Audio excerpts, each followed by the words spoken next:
Sausage stands are a common sight in Copenhagen.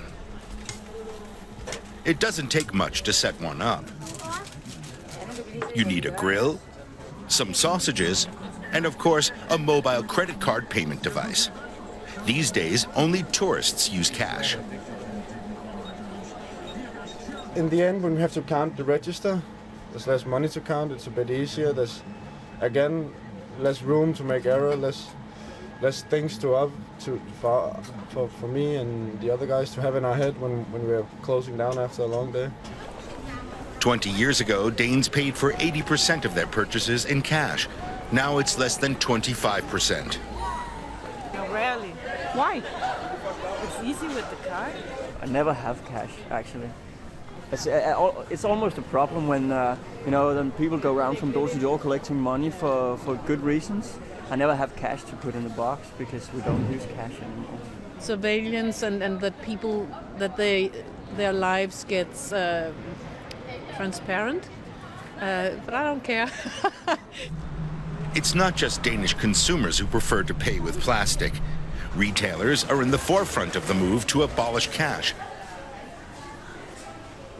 Drugstore chain Matas now allows cell phone payments in all its stores. Scan the barcode, confirm the payment, and it's done. It's faster than standing in line for the cash register.